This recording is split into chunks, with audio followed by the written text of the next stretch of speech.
Much like Titans, Arc Warlocks have gotten a new aspect that also happens to be pretty insane. Today, I would like to finally talk about Arc Warlocks, as they have been going absolutely berserk in Episode 3.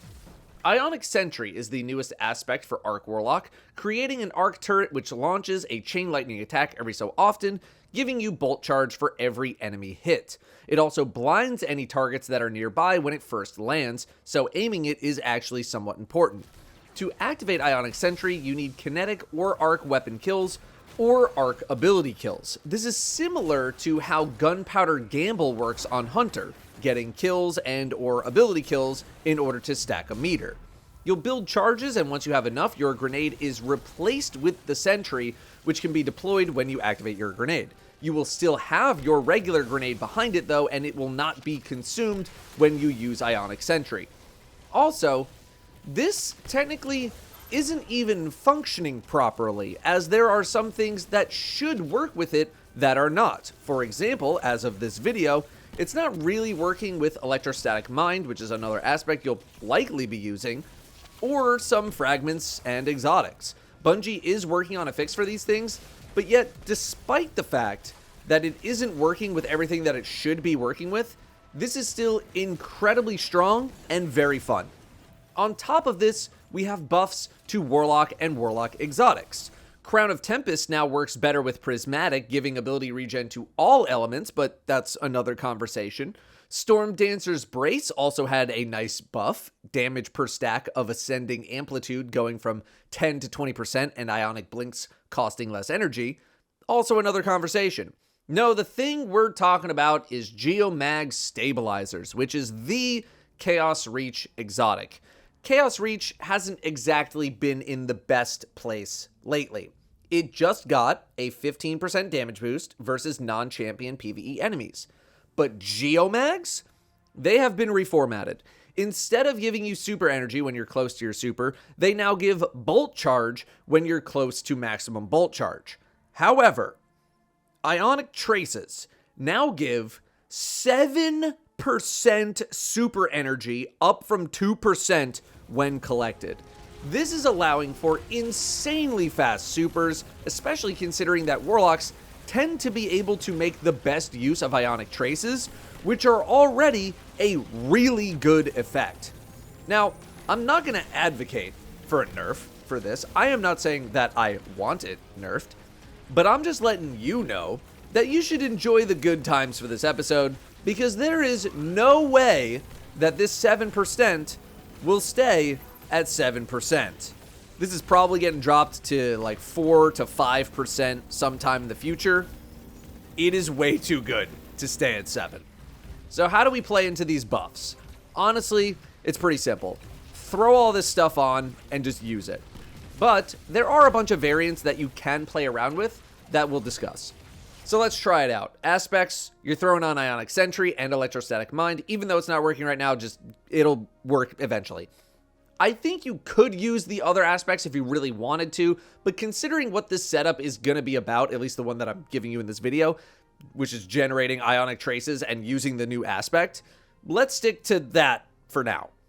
I've actually been using Ball Lightning as my melee attack instead of Chain Lightning, although that's mainly just for fun purposes and not any actual reason. Chain Lightning supplies some instant jolt, which is a very good effect. Fragments are where you can get a little creative depending on your loadout. As a starter kit, I have been using Frequency, Ions, Discharge, and Resistance, although I've been running higher level content, so you can rotate out Resistance if you're doing something easier. Frequency is all about bolt charge stacks. You should be amplified the majority of the time, and we want bolt charge stacks. That being said, if you did want to focus more on Ionic Traces or even blinding effects if you're using the weaponry, I think that would be okay.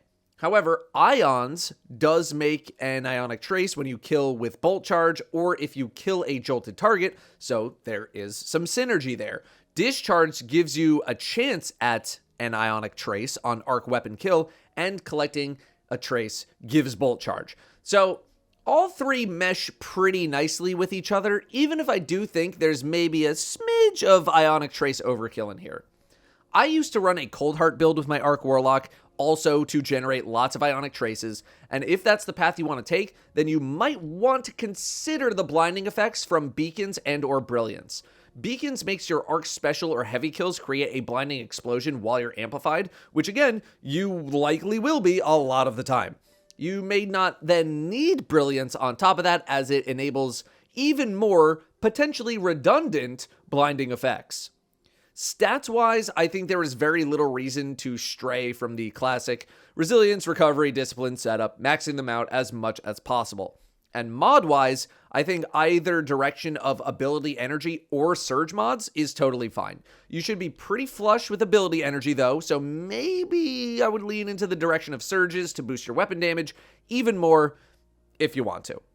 Of course, the artifact in episode 3 is ripe with arc perks to take, but the build is still functional without these benefits. So I mentioned earlier that there are a bunch of different directions to go in with this setup, and I tried a few for myself, starting with the Cold Heart variant.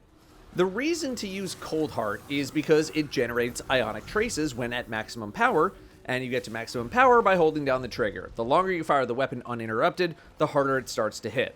In easier content, you are unlikely to need to hold the trigger down for that long when killing junk tier enemies though, which means you're never getting to max power or making Ionic Traces as a result, which is kind of the reason to run this.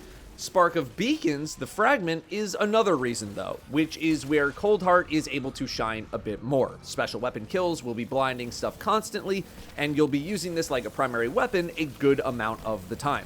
Then, when you do have those tankier targets where you can hold down the trigger show up, you can use Cold Heart for the Ionic Traces, and those bigger targets show up somewhat frequently enough to justify Cold Heart's use, I suppose.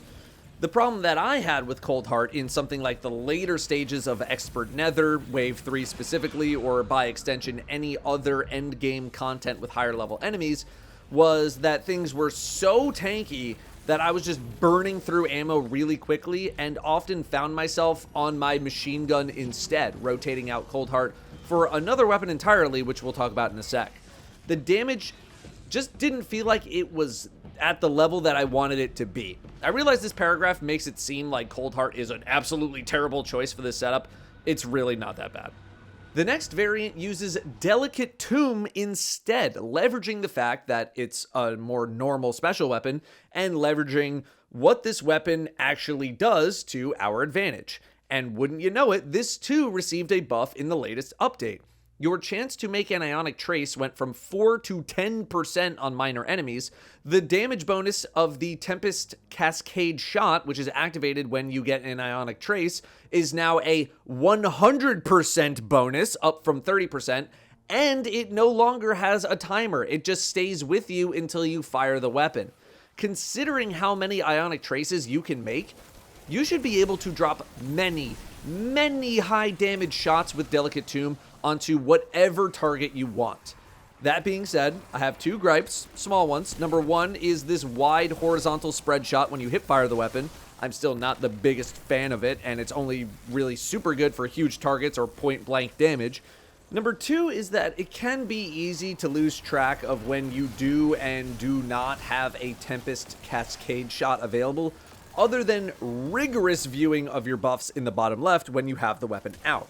However, Tempest Cascade will be activated when collecting an Ionic Trace, even if you don't have the weapon actively out. And again, Ionic Traces will be raining down upon you.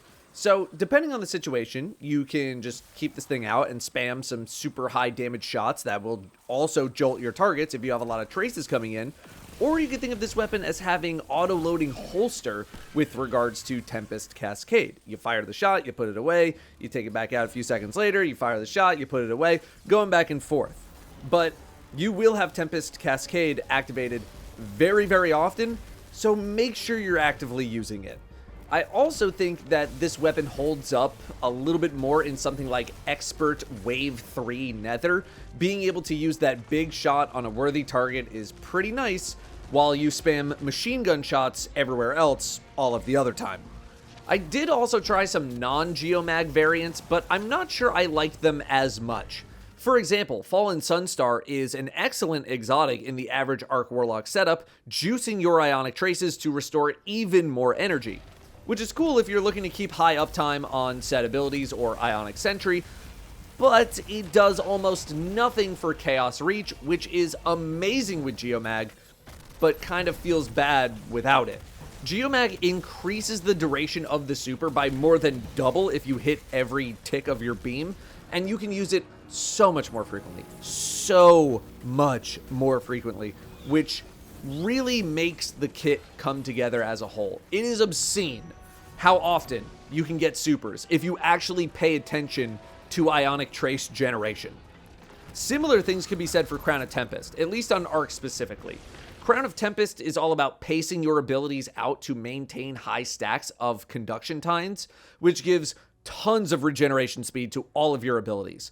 And while it does also extend the duration of Storm Trance, and even though Storm Trance got a buff of like 20% increased damage to non-champion PvE combatants, I'm still not too sure if I really want to use it with how strong Chaos Reach is with Geomag. Not only is Chaos Reach probably a better super with Geomag, but you get it, again, very frequently without needing to really micromanage your abilities like you need to do with Crown of Tempest. Vesper of Radius is still a plenty good exotic, but it's based on placing rifts everywhere, which isn't really the goal of the setup that we're using right now. So that is just a taste of what Arc Warlock has been turned into for Episode 3. They are very strong, and they are not even technically at 100% functionality.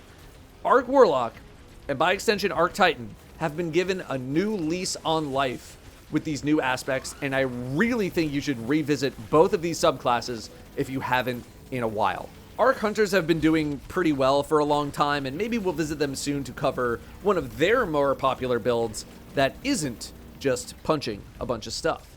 Until then, thank you very much for watching, and I will see you next time.